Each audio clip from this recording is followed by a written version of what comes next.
Hello and welcome to Realms Edge Gaming. In this episode, I thought we could take a look at the two latest models that were dropped today on the Warhammer community webpage for the Broken Realms narrative. And the kind of text explains why they are here.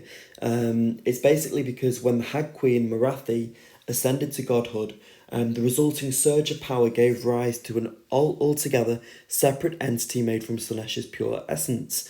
This in the book was dubbed the Newborn, and we didn't really find out what really happened to it, but apparently it fled the cave between realms and hid, growing and shifting because it was like this amorphous blob, until two massive demons strode forth, each a dark reflection of the other. And these are some of the images that we have been given of those two models. So we've got Dexcessa, the Talon of Slannesh, and we've got Synessa, the voice of Slannesh. And I think they are great models. They look absolutely fantastic. But the thing that's kind of interested me the most as well is the names of them, because the Games Workshop team have been really creative with the names of these models. It was on various social media channels, but apparently Dexter and Sinister were names for the Latin names for the left and right hand. And we're talking about, the left and right hand of Slannesh. So we've got Dexter and Sinister, and then we've added, S on the end for excess. So we've got Dexter and excess, and Sinister and excess. So the left and right hands of excess, or, Slannesh's right hand and left hand. So those are the models there. So let's learn a little bit about them, and have a look at some of the the pictures in a bit more depth. So it says, now we know what we're thinking. That's all very interesting, but which one should we choose? So we've got some differences in the staffs, in the magical staffs. We've got one with a shorter kind of staff there, which is really nicely ornately jewelled. I love the gem in the middle, and the symbol of Slannesh as well. Apparently this one is for weaving chaotic magics that corrupt and coerce. And then we've got the longer staff there for striking down mortals in melee combat. And you know what? I actually really like how they've got that texture on there as well. When we take a look at the models in a little bit more depth, we'll get a better view of them. But they've done a cracking job with making two rather unsettling figures. They did remind me, and we'll take a look at the kind of comparison model in a second, of the Keeper of Secrets, but there are definitely differences too. Some really strange kneecaps there as well. It's like everything on this model is designed to be a weapon. And we've got the different types of wings. We've got one which is furled and then unfurled. And again here, when we were looking at it, it does almost look like a peacock. I suppose that's kind of really befitting of Slannesh, to kind of show off and kind of strut around. I like the kind of gems there, which we've seen echoed on different models too. And we've got the wings, just kind of oddly joined to the body, not in a bad way, but just kind of, I don't know, you can't really see, it's almost seamless the way that it is joined to the back muscles there. We can see the tail too. I like how you've got these kind of gems and the decorative ornament element there, through the kind of holes in the wings as well. And the actual paint job itself is brilliant, the way that they've actually blended those colours in. I know that when Heavy Metal have done lots of their kind of tutorials, they say that very rarely do they actually use an airbrush, and predominantly it's hand painted, but the airbrush tends to be for kind of the base coats, but the actual blending and the kind of finish there is absolutely brilliant.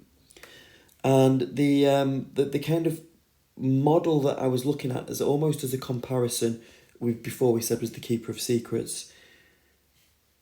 We've kind of got the a similar face, so this looks more, I guess, restrained, whereas the two ones that we're looking at look more feral. We've got those lovely long claws, which we can see echoed in our new models. Looking very dangerous. And I have to say, it'll be really interesting to actually get the war scrolls for these models as well, to see how they kind of hold up and how they compare. and how what their special rules, how that will they work in synergy with the other models in the Hedonites of Slannesh range.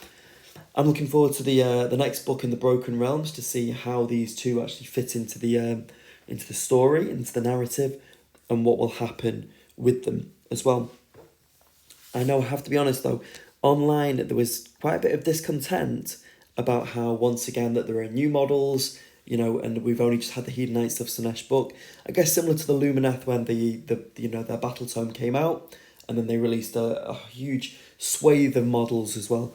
But to be truthful with you, I really think any new model is a good thing. So they will have their rules in the Broken Realms book, so it shouldn't be too difficult to kind of get hold of them. And as I said, any new models, a welcome addition. And they couldn't really well have the model in the new battle tome, because it would kind of spoil the surprise for the Broken Realms. If we already had these characters already given to us, and then there's nothing really new for the Broken Realms. And I really like having these kind of special characters, special hopefully units that we'll see, that will add a bit more detail and personality to the different armies. The other thing that I really wanted to kind of touch on is this, and I don't know whether I'm kind of reading into it too deeply.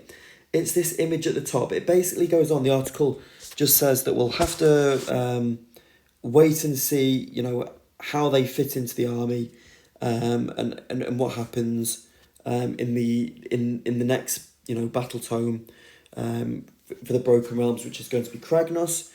But then it kind of finishes there.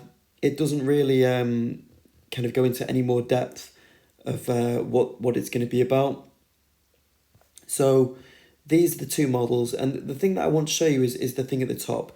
So it says here, just what plans do these powerful scions of Slannesh have in store for the mortal realms? You'll need to read Broken Realms Kragnos to find out where they interweave with the Seraphon's venerable Lord Croak and a certain family of witch hunters. And when you go to the top, we can see this, and I've never seen that picture before, and it certainly doesn't look like the Slannesh models. So I'm wondering, is this kind of like our first picture, our first image of Kragnos? Because, we had a lot of talk on this channel. He looked kind of bestial. We said about, whether he was going to be one of the Kanothi, and it almost looks like there was the wooden antlers there.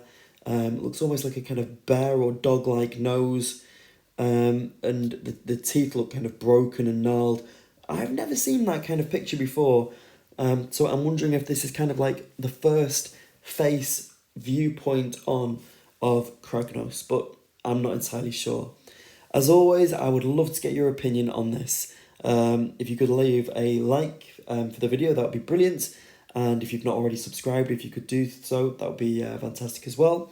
Really looking forward to speaking with you in the comments below. What did you think of the new Slanneshi models? Will you be picking them up? And which one will you be going for? Will you be making either Dexcessa, the Talon of Slannesh, or Synessa, the voice of Slannesh? Thank you, as always, for joining me today. I really do enjoy talking with you guys. And yeah, I'm looking forward to doing so in the comments below. Thanks very much, and I'm sure we'll speak soon. Bye-bye.